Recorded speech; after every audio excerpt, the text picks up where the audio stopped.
Assalamualaikum warahmatullahi wabarakatuh. Kami dari kelompok 8 ingin menyampaikan materi kami, yaitu penyelenggaraan pendidikan dalam Sikdisnas, yang akan dibacakan oleh teman kami. Yang pertama Firdiana Amalia, kedua oleh saya sendiri Yuli Sinambela, dan yang ketiga Cindy Fatimah, yang keempat Bunga Utami. Pengertian sistem pendidikan nasional. 1. Pengertian sistem pendidikan nasional. Istilah sistem berasal dari bahasa Yunani sistema, yang berarti simpunan bagian atau komponen yang saling berhubungan secara teratur dan merupakan suatu keseluruhan. Zahara Idris mengemukakan bahwa sistem adalah suatu kesatuan yang terdiri atas komponen-komponen atau elemen-elemen atau unsur-unsur sebagai sumber-sumber mempunyai hubungan fungsional yang teratur, tidak sekedar acak, yang saling membantu untuk mencapai suatu hasil atau produk. Menurut Departemen Pendidikan dan Kebudayaan 1984 sampai 1985, setiap sistem mempunyai ciri-ciri sebagai berikut: A. Tujuan, B. Fungsi-fungsi, C. Komponen-komponen, D. Interaksi atau saling berhubungan, E. Penggabungan yang menimbulkan jalinan perpaduan, F. Proses transformasi, G. Umpan balik untuk koreksi, H. Daerah, batasan, dan lingkungan. 2. Pendidikan sebagai suatu sistem. Pendidikan merupakan usaha untuk mencapai suatu tujuan pendidikan. Suatu usaha pendidikan menyangkut 3 unsur pokok, yaitu unsur masukan, unsur proses usaha itu sendiri, dan unsur hasil usaha. 3. Pengertian sistem pendidikan. Yang dimaksud dengan sistem adalah jumlah keseluruhan dari bagian-bagiannya yang saling bekerja sama untuk mencapai hasil yang diharapkan berdasarkan kebutuhan yang telah ditanamkan. Secara teoritis, suatu sistem pendidikan terdiri dari komponen atau bagian yang menjadi inti dari proses pendidikan. Adapun komponen atau faktor-faktor tersebut terdiri dari 1. Tujuan, 2. Peserta didik, 3. Pendidik, 4. Alat pendidikan, 5. Lingkungan. Menurut Sunaria, pendidikan nasional adalah sistem pendidikan yang berdiri di atas landasan dan dijiwai oleh falsafah hidup suatu bangsa dan tujuannya bersifat menjadi mengabdi kepada kepentingan dan cita-cita nasional bangsa tersebut. Sementara itu, Departemen dan Kebudayaan merumuskan bahwa pendidikan nasional ialah suatu usaha yang membimbing para warga negara Indonesia menjadi Pancasila yang berpribadi berdasarkan akan ketuhanan, kesadaran masyarakat, dan mampu membudayakan alam sekitar. Berdasarkan Undang-Undang Nomor 20 Tahun 2003 tentang Sistem Pendidikan Nasional, bahwa pendidikan adalah usaha sadar dan terencana untuk mewujudkan suasana belajar dan proses pembelajaran agar peserta didik secara aktif mewujudkan suasana belajar dan proses pembelajaran agar peserta didik secara aktif mengembangkan potensi dirinya untuk memiliki kekuatan spiritual, keagamaan, pengendalian diri, kepribadian, kecerdasan, akhlak mulia, serta keterampilan yang diperlukan dirinya, masyarakat, bangsa, dan negara. Pendidikan nasional adalah pendidikan yang berdasarkan Pancasila dan Undang-Undang Dasar Negara Republik Indonesia tahun 1945 yang berakar pada nilai agama, kebudayaan nasional Indonesia, tanggap terhadap tuntutan perubahan zaman. Sistem pendidikan nasional adalah keseluruhan komponen pendidikan yang saling terkait secara terpadu untuk mencapai tujuan pendidikan nasional. Baiklah, cukup di sini yang saya sampaikan, dan materi selanjutnya akan dibawakan oleh Yulia Sinambela. Baiklah, saya akan melanjutkan materi yang selanjutnya, yaitu B. Dasar Pendidikan. Pancasila menjadi dasar sistem nasional dalam rangka mencerdaskan kehidupan bangsa sebagai termasuk dalam pembukaan Undang-Undang Dasar 1945 dan Pancasila, sehingga pendidikan nasional Indonesia adalah pendidikan Pancasila. Melalui sistem pendidikan nasional diharapkan setiap rakyat Indonesia mempertahankan hidupnya. Adapun landasan operasional ialah ketetapan MPR tentang GBHN, yaitu A. Landasan ideal. Dalam Undang-Undang Pendidikan Nomor 4 Tahun 1950 tentang Dasar-Dasar Pendidikan dan Pengajaran Sekolah, pada bab 3 pasal 4 tercantum bahwa landasan ideal dan pengajaran ialah membentuk manusia susila yang cakap dan warga negara yang demokratis, serta bertanggung jawab terhadap kesejahteraan masyarakat dan tanah air. B. Landasan konstitusional.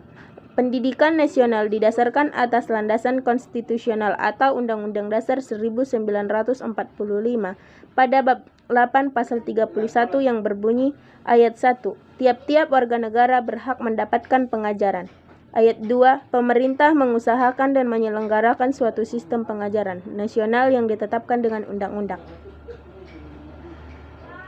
C. Landasan operasional. Dalam GBHN 1988 dirumuskan tujuan pendidikan, yaitu untuk membentuk manusia yang beriman dan bertakwa terhadap Tuhan Yang Maha Esa, berbudi pekerti luhur, berkepribadian disiplin, dan bekerja keras dan tangguh.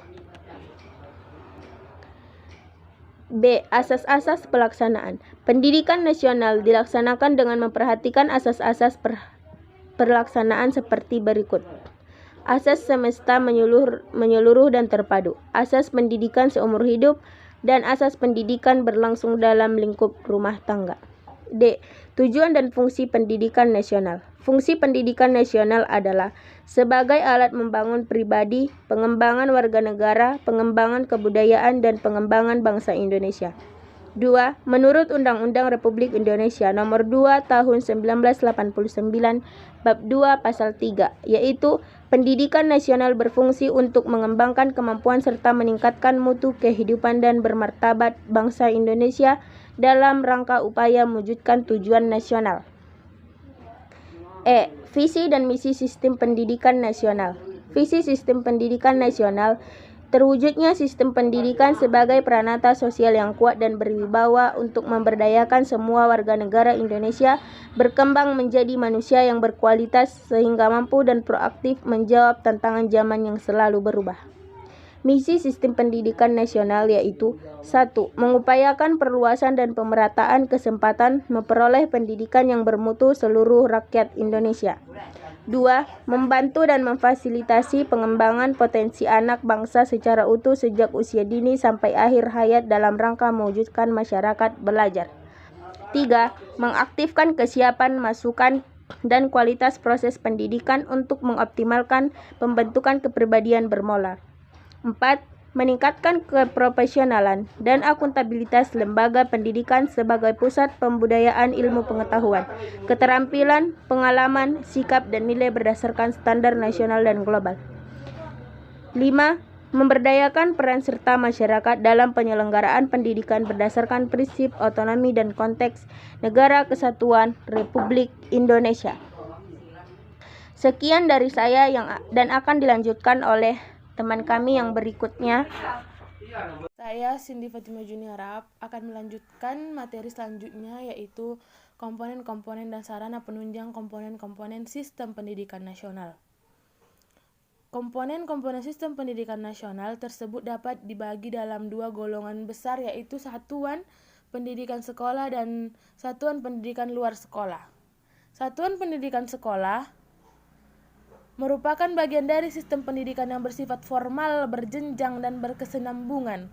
Berdasarkan jenjang dan sifatnya, pendidikan sekolah dibagi menjadi dua kelompok. Dilihat dari jenjangnya, pendidikan sekolah dapat dibagi menjadi pendidikan dasar, pendidikan menengah, dan pendidikan tinggi. Pendidikan dasar merupakan jenjang pendidikan yang melandasi jenjang pendidikan menengah. Pendidikan menengah merupakan lanjutan pendidikan dasar. Sedangkan pendidikan tinggi merupakan jenjang pendidikan setelah pendidikan menengah yang mencakup program pendidikan diploma, sarjana, magister, spesialis, dan doktor yang diselenggarakan oleh pendidikan tinggi. Kemudian dilihat dari sifatnya, pendidikan sekolah dapat diklasifikasikan lagi menjadi pendidikan umum, pendidikan kejuruan, pendidikan luar biasa, pendidikan kedinasan, pendidikan keagamaan, pendidikan akademik, dan pendidikan profesional. Kemudian berdasarkan satuan pendidikan luar sekolah. Satuan pendidikan luar sekolah terdiri dari pendidikan dalam keluarga, pendidikan melalui kelompok-kelompok belajar, kursus-kursus, dan satuan-satuan pendidikan lain yang sejenis. 2. Sarana penunjang komponen-komponen sistem pendidikan. Beberapa di antara sarana penunjang dalam sistem pendidikan kita adalah kurikulum, tenaga kependidikan, sumber daya pendidik, dan pengelolaan. Adapun pengertian kurikulum adalah seperangkat rencana dan pengaturan mengenai tujuan, isi, dan bahan pelajaran serta cara yang digunakan sebagai pedoman penyelenggaraan kegiatan pembelajaran untuk mencapai tujuan pendidikan tertentu. Kurikulum disusun sebagai alat untuk mewujudkan tujuan pendidikan nasional. Kedua, tenaga pendidik. Tenaga pendidik merupakan ujung tombak usaha perwujudan tujuan pendidikan. Tugas pokok mereka dalam menyelenggarakan kegiatan mengajar, melatih, meneliti, mengembangkan, mengelola, dan memberikan pelayanan teknis dalam bidang pendidikan. Yang ketiga, sumber daya pendidikan. Berhasilnya suatu satuan pendidikan dalam menunaikan fungsinya perlu ditunjang dengan penyediaan sumber daya pendidikan yang meliputi gedung dan perlengkapannya, sumber belajar seperti buku-buku dan alat-alat bantu pengajar, dan dana yang memadai. Selanjutnya, jalur pendidikan. Jalur pendidikan terdiri atas pendidikan formal, non-formal, informal yang dapat saling melengkapi dan memperkaya. Jalur pendidikan terdiri atas 1. Pendidikan formal. Pendidikan formal adalah jalur pendidikan yang terstruktur dan berjenjang yang terdiri atas pendidikan dasar, pendidikan menengah, pendidikan tinggi. Adapun pendidikan dasar merupakan jenjang pendidikan yang melandasi jenjang pendidikan menengah. Pemerintah daerah menjamin terselenggaranya wajib belajar bagi setiap warga negara yang berusia 6 tahun pada jenjang pendidikan dasar tanpa memungut biaya. Pendidikan dasar berbentuk sekolah dasar atau SD dan madrasah ibtidaiyah atau bentuk lain yang sederajat, serta sekolah menengah pertama dan madrasah sanawiyah atau bentuk lain yang sederajat. 2. Pendidikan menengah. Pendidikan menengah merupakan lanjutan pendidikan dasar. Pendidikan menengah terdiri atas pendidikan menengah umum dan pendidikan menengah kejuruan. Pendidikan menengah berbentuk sekolah menengah atas, madrasah aliyah, sekolah menengah kejuruan, madrasah aliyah kejuruan.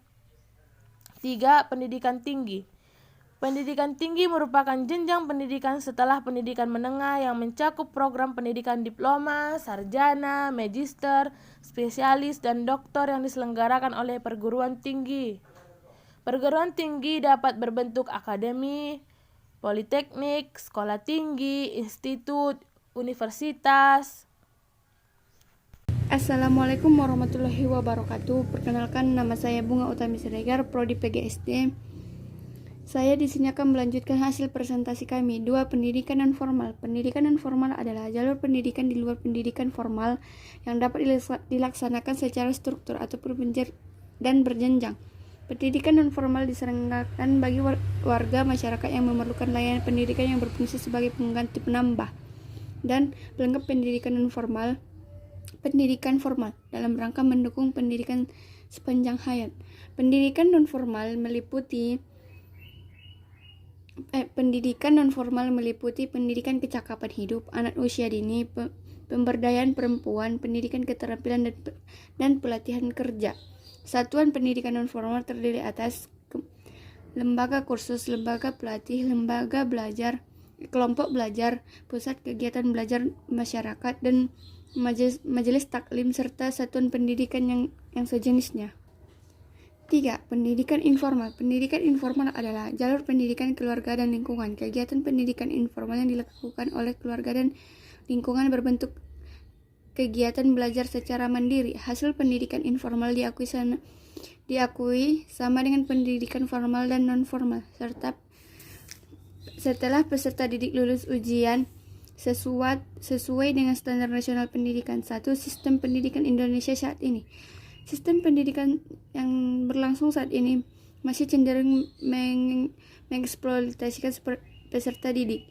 Indikator yang digunakan cenderung menggunakan indikator kepintaran. 3. Guru profesional. Menurut Sikdiknas, Undang-Undang Nomor 14 Tahun 2005 tentang guru dan dosen mendefinisikan guru sebagai pendidik profesional dengan tugas utama mendidik, mengajar, membimbing, mengarahkan, melatih, menilai, dan mengevaluasikan peserta didik dan pendidikan pada pendidikan anak usia dini, jalur pendidikan formal, pendidikan dasar, dan pendidikan menengah. Cukup sekian dari kami. Jika ada kesalahan dan maupun kehilapan, kami mohon maaf dan wassalamualaikum warahmatullahi wabarakatuh.